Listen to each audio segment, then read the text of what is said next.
ఇప్పుడు మనం ఏంటి alternative signs for R and H చెప్పుకున్నాం కదా. అందులో ఆర్లు 2 ఉన్నాయని మనం నేర్చుకున్నాం. డౌన్వర్డ్ ఆర్ అని, అప్వర్డ్ ఆర్ అని 2 ఉన్నాయని నేర్చుకున్నాం. అసలు ఆర్ అని పలకడంలోనే మనకు తెలుస్తుంది. అది ఆర్ అన్నప్పుడు ఓవెల్ సౌండ్తో పలుకుతున్నాం అంటే డౌన్వర్డ్ ఆర్ రాయమని అర్థం. ఆర్ అయిపోయింది. రే అంటే ఓవెల్ లేదు అంటే కింద నుంచి పైకి రాయమని అర్థం, అంటే అప్వర్డ్ రాయమని. పోతే నెక్స్ట్ దీనికి 3 ప్రిన్సిపల్స్ ఉంటాయి. ఒకటి ఓవెల్ సౌండ్తో ప్రారంభమయ్యే ఆర్ని డౌన్వర్డ్ ఆర్ రాయమని, ఓవెల్ సౌండ్తో ప్రారంభం కాకపోతే రే రాయమని, అలాగే ఫైనల్ ఆర్కి ఓవెల్ ఫాలో అయితే రే రాయమని, ఓవెల్ ఫాలో కాకపోతే డౌన్వర్డ్ ఆర్ రాయమని. అది ఆర్కి సంబంధించినంత.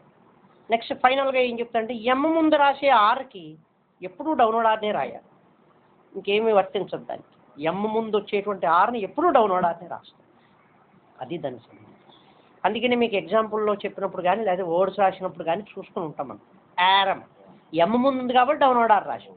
రోమ్ ఎమ్ ముందు ఉంది కాబట్టి యారమ్ అన్నప్పుడు ఓవల్ ప్రిసీడ్ అయింది, ఒరిజినల్గా డౌన్వర్డ్ ఆరే రాస్తాం.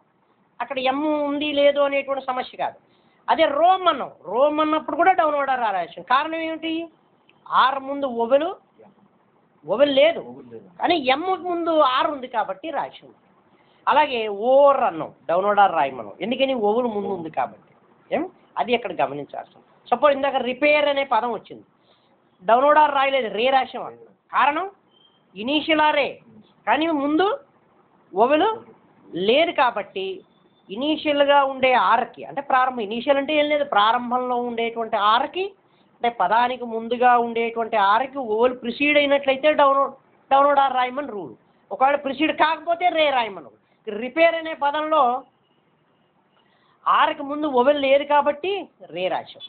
అలాగే రిపేర్ అన్నప్పుడు చివరిని కూడా ఆర్ వచ్చింది, అక్కడ ఏం రాసాం? డౌన్వర్డ్ ఆర్ రాశాం. కారణం ఏమిటి? ఫైనల్గా ఉండే ఆర్కి ఓవెల్ ఫాలో అవ్వలేదు, ఓవెల్ ఫాలో అయితే రే రాయాలి. సపోజ్ రిపేరీ అని వచ్చిందనుకోండి, అప్పుడు రే రాసి ఉండేవాళ్ళం. అక్కడ రిపేర్ అన్నప్పుడు ఆర్తో ఆగిపోయింది, ఓవెల్ ఫాలో అవ్వాల, అందుకనే రిపేర్ అన్నప్పుడు చివరిని డౌన్. అంటే ప్రతి పదానికి కూడా మనం రీజన్ చెప్పగలగాలి. ప్రతి వర్డ్కి రీజన్ ఉంటుంది. ఇక్కడ సపోజ్ రూమీ వచ్చింది, డౌన్వర్డ్ ఆర్ ఎందుకు రాసామో చెప్పగలగాలి. అయితే రోమీ అంటాం, దానికి ఎందుకు డౌన్వర్డ్ ఆర్ రాసామో చెప్పాలి. యారమ్ అంటాం, ఎందుకు డౌన్వర్డ్ ఆర్ రాసామో చెప్పాలి. రాబరీ అని వచ్చింది, ఎందుకు ఆర్ అనేటువంటి దాన్ని రే రాస్తున్నాం, ఫైనల్గా ఉండే ఆర్ను కూడా రే ఎందుకు రాసామో చెప్పగలిగితేనే మనకు ఆ లెసన్ తెలిసినట్టు, లేకపోతే తెలియనట్టే లెక్క. రాబరీ అని ఉంది, ఇనీషియల్ ఆర్ని రేనే రాస్తాం, ఎందుకని రాస్తాం? ముందు ఓవెల్ లేదు కాబట్టి. ఫైనల్గా కూడా రే రాసాం, ఎందుకు రాసాం? తర్వాత ఓవెల్ వచ్చింది కాబట్టి. అదే అక్కడ గమనించాలి. అది ఆర్కి సంబంధించినటువంటి. ఇకపోతే నెక్స్ట్ హెచ్ దగ్గరికి వచ్చినట్లయితే మెజారిటీ కేసుల్లో అపోర్డ్ హెచ్నే రాస్తాం. అంటే సాధారణంగా అన్ని పదాలు అపోర్డ్ హెచ్నే రాస్తాం, దాని గురించి విడిగా ప్రజెంట్ నేర్చుకోవాల్సిన పని లేదు. ఇకపోతే డౌన్వర్డ్ హెచ్ ఒక్కటిను, డౌన్వర్డ్ హెచ్ ఒక్కదానికి 2 ప్రిన్సిపల్స్. ఒకటి హెచ్ వెంటనే కేగేలు వచ్చినట్లయితే డౌన్వర్డ్ హెచ్ రాయడం, హెచ్ ఎలోన్గా ఉన్నట్లయితే డౌన్వర్డ్ హెచ్ రాయడం, అంతే. ఈ హెచ్ గురించినటువంటి పాఠం తర్వాత ఇంకా ఉంటుంది, ఇంకా ఇక్కడతో అవ్వదు. ఇక్కడ నుంచి ఆ పాఠం డీటెయిల్డ్గా వచ్చేంత వరకు ఇదే రూల్ వర్తిస్తుంది. హెచ్ వెంటనే కేగేలు పలికినప్పుడు, హెచ్ ఎలోన్గా పలికినప్పుడు మాత్రమే డౌన్వర్డ్ హెచ్ని రాస్తాం. అది మనకు అందులో పాఠం. ఓకేనా? తెలిసింది కదా ప్రిన్సిపల్స్ ఏమిటండి. నౌ టాక్ డౌన్ డిక్టేషన్ రాయి.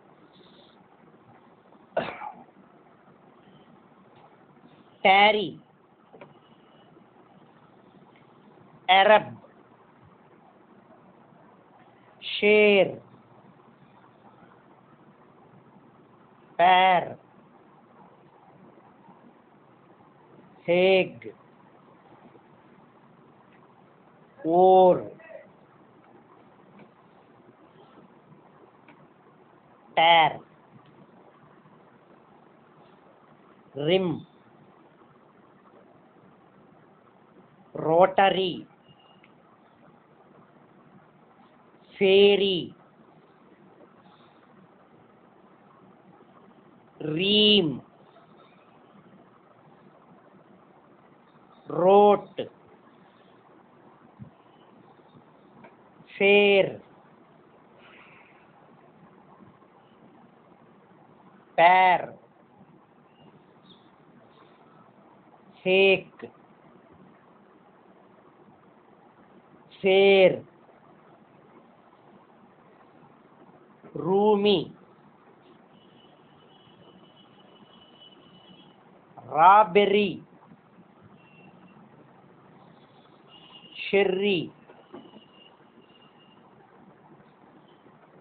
Dairy, room, repair, array,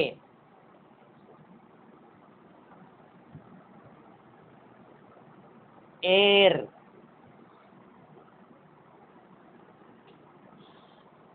dare, roaming,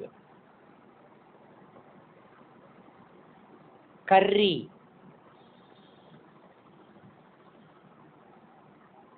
Rome, berry, core, bear,